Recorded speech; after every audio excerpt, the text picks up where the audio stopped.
তাহলে এবার আমাকে বল যে এটা থেকে আমরা কি পাচ্ছি, ইন্টিগ্রেশন থেকে আমরা এটা পাচ্ছি না যে μ1 আর এটা হচ্ছে লিকুইডটার জন্য মানে পিওর সলভেন্টের জন্য যেটা ইউজ করেছি p plus pi minus μ1 liquid যেটা একটা temperature pressure particular temperature pressure এটা মাইনাস এটা হবে। আর এখানে v1 আচ্ছা v1টা তো কনস্ট্যান্ট তাই জন্য বাইরে বেরিয়ে চলে আসলো আর p প্লাস পাই তাহলে এটা কি হচ্ছে, এটা হচ্ছে লিকুইডের জন্য ছিল প্লাস ইন্টু পাই। ঠিক আছে, P plus pi minus P হলো মানে P plus pi minus P হচ্ছে, তাহলে পি পি কেটে যাচ্ছে থাকছে পাই, সেটাই আমরা লিখলাম। ইন্টিগ্রেশন তো জানিসই তোরা, এটা নতুন করে কিছু বলার নেই। এটাকে দিলাম 3 নম্বর ইকুয়েশন। ঠিক আছে, এবারে ফ্রম ইকুয়েশন নাম্বার 1 কী ছিল দেখ, 1 ছিল এইটা, এই যে এটা মাইনাস আর ln x1। ঠিক আছে, এইটা ধর 1 নম্বর ইকুয়েশন ছিল। এবার আমরা কি করব, from equation number 1 and 3 we get, আমাদের ইকুয়েশন নাম্বার 1 আর 3তে ছিল RT ln x1 equals to μ1 star T P plus pi minus μ1 star temperature আর প্রেশার। তো সেক্ষেত্রে আমরা ওটা কি লিখতে পারি মাইনাস, এবার আমরা এটা ইকুয়াল টুও দেখ পেয়েছি এটা, আবার ওটা ইকুয়ালস টুও দেখ পেয়েছি ওটা, তাহলে দুটোকে ইকুয়াল করে দেবো। দুটো ইকুয়াল করে দিলে কি হবে দেখ, এইটা এই রেঞ্জে রাখি, আচ্ছা এইটা আর এইটা সেম, তাহলে এটা আর এটা যদি আমরা কম্পেয়ার করি তাহলে আমরা কি লিখতে পারি না যে এইটা ইকুয়ালস টু এইটা, অবভিয়াসলি লিখতে পারি। আচ্ছা আমি একবার ভেঙে করে দেখাচ্ছি দেখ, তাহলে মিউ, আচ্ছা তাহলে এটা μ1 স্টার টেম্পারেচার প্রেশার, এটা হচ্ছে 1 নম্বর ইকুয়েশন, আর এটা μ1 স্টার টেম্পারেচার প্রেশার 1 নম্বর, এটা ইকুয়েশন। ঠিক আছে, তাহলে আর আমাদের 3 নম্বরে এটা হচ্ছে 1 নম্বর ইকুয়েশন, এটা আর 3 নম্বর ইকুয়েশন হচ্ছে μ1 star temperature plus pi minus μ1 star temperature pressure equals to v1 star liquid pi. তো সেক্ষেত্রে দেখ এই দুটো সেম, তাহলে আমরা এইটা ইকুয়ালস টু এটা তো লিখতেই পারি। ঠিক আছে, তো সেক্ষেত্রে আমরা এখানে কি লিখব, from equation 1 and 3 we get RT ln x1 will be equal to v1 bar star liquid pi. ঠিক আছে, তার পরের পেজে আসছি আমি, এখানে দেখ তাহলে ইকুয়েশনটা কি ছিল, RT ln x1 equals to v1 star liquid pi. ঠিক আছে, তো এবারে আমি শুধু পাইয়ের মানটা চাই, তাহলে কি করব, পাইটাকে এই পাশে রেখে দেবো, তাহলে pi equals to will be minus RT ln x1 by v1 star liquid, এটাকে দিয়ে দে 4 নম্বর ইকুয়েশন। ঠিক আছে, এরপরে আমরা ফ্রম অ্যাডিটিভিটি রুল তোদের দেখ বলেছিলাম অফলাইন ক্লাসেই, অ্যাডিটিভিটি রুল হচ্ছে অফলাইন ক্লাসেই বলেছিলাম।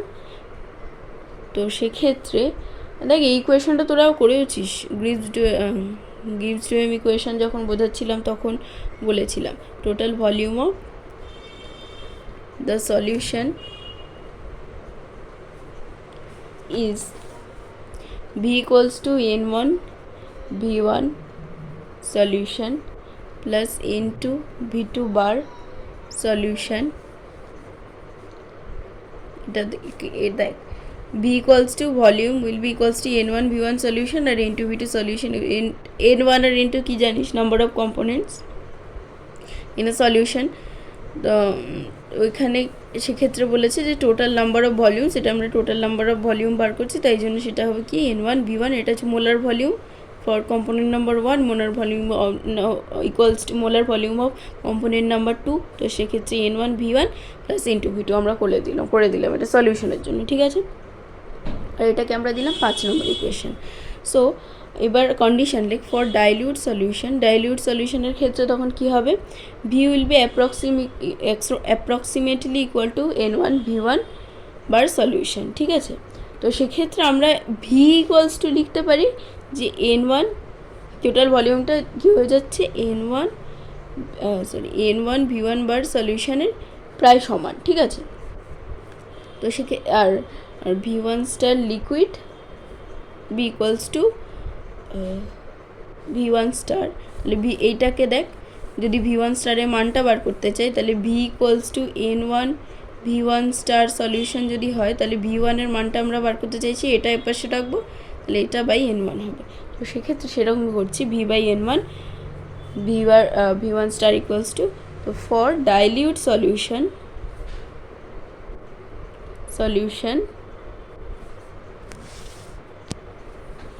again for binary solution x1 plus x2 equals to 1, এটা তোমরা জানি। তাহলে ln তাহলে x1 equals to 1 minus x2, তাহলে ln x1 will be equals to ln 1 minus x2। এটা ডাইলিউট সলিউশনের ক্ষেত্রে কি, তো মোল ফ্র্যাকশন অফ কম্পোনেন্ট নাম্বার 2। তো সেক্ষেত্রে যদি আমরা সলিউশনটা ডাইলিউট করি, এখানে কন্ডিশন বলে দিয়েছি ডাইলিউট সলিউশন, তাহলে কি হবে, ln 1 minus x ln of 1 minus x2টা উইল বি, এক্ষেত্রে দেখ ফর বাইনারি সলিউশন কি বললাম যে x1 plus x2 will be equals to 1, then x1টাকে এপাশে রেখে দিলাম, 1 মাইনাস x2 জাস্ট এটা ওপাশে নিয়ে গিয়ে আমরা ইকুয়েশনটা পেলাম, সেখান থেকে ln x1 will be equals two ln of 1 minus x2। তো সেক্ষেত্রে ln অফ, তাহলে এটা কি হচ্ছে, ln অফ x1 বা ln of 1 minus x2 will B approximately equals to x2, এটা ডাইলিউট সলিউশনের ক্ষেত্রে। আই থিঙ্ক এটা বুঝতে পেরেছিস। তো আমরা যদি আবার সেই 4 নম্বর ইকুয়েশনটা খেয়াল করবি, 4 নম্বর ইকুয়েশন, আচ্ছা এই 4 নম্বর ইকুয়েশনটাকে যদি আমরা দেখতে চাই, তো সেক্ষেত্রে দেখ আগে একটা মাইনাস আছে, তো সেক্ষেত্রে আমরা এখানে কি লিখেছি, v1 স্টার লিকুইডের জায়গায় আমরা এই মানটা বসিয়ে দিয়েছি v বাই n1, আর কিছু করিনি। তাহলে মাইনাস RT ln x1 যেটা আছে তার জায়গাতে লিখবো আমরা মাইনাস x2, যেটা আমরা পেয়েছি, ঠিক আছে। From equation number 6 we get ln x1 equals to will be minus x2, ঠিক আছে। তো সেক্ষেত্রে আবার উপরে লিখিয়ে দিই v বাই n1, ঠিক আছে। তাহলে এটা মাইনাসে মাইনাসে প্লাস হয়ে গেল RT x2 v by n1, ঠিক আছে। তারপর এখান থেকে আমরা কি পাই, n1টা তো উপরে চলে যাবে, তাহলে n1 RT x2 by v, n1 RT আবার x2 ইকুয়ালস টু কি লিখতে পারি আমরা, n2 by n1 plus n2, ঠিক আছে। তাহলে এখানে বাই v, তাহলে এবার দেখ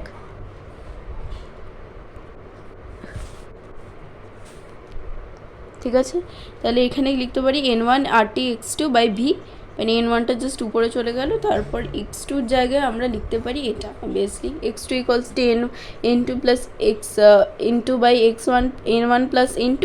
কিন্তু আমরা যদি এখানে x1 থাকতো, মানে x1 থাকার কথা নয়, আমি জাস্ট কথার কথা বলছি, যদি x1 থাকতো তাহলে আমরা কি লিখতাম যে n1 by n1 plus n2, সেরকম জাস্ট এটাই করেছি, আর এক্সট্রা কিচ্ছু করিনি। আমি পরের পেজে যাবো এবার দেখ সেম ডাইলিউট কন্ডিশনে আমরা করছিলাম, তাহলে কি লিখতে পারি, পাইটাকে যদি লিখতে চাই তাহলে that is approximately equals to RT থাকলো n1 n2 by n1 plus n2 ছিল, তো এখানে হবে n2 বাই n1, কারণ হচ্ছে ফর ডাইলিউট সলিউশন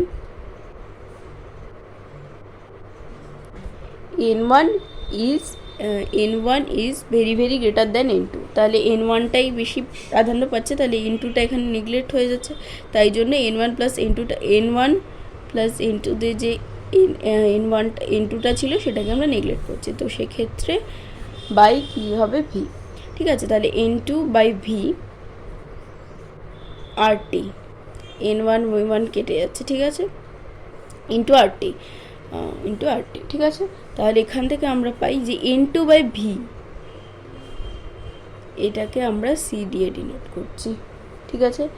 কনসেন্ট্রেশন তোরা আলাদা করে লিখবি, তোরা লিখবি হোয়ার c is equal to concentration of the solution,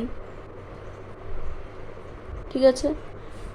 আর এই যে ইকুয়েশনটা পাচ্ছি এখানে কিন্তু c equals to n2 by v, এই পুরো টার্মটাকে আমরা সি দিয়ে ডিনোট করছি, ঠিক আছে। এইটা হচ্ছে this is known as the vent of equation for osmotic pressure, ঠিক আছে। আর তো জানিস gas constant, universal gas constant, এবার টি তো টেম্পারেচার আর pi equals to osmotic pressure.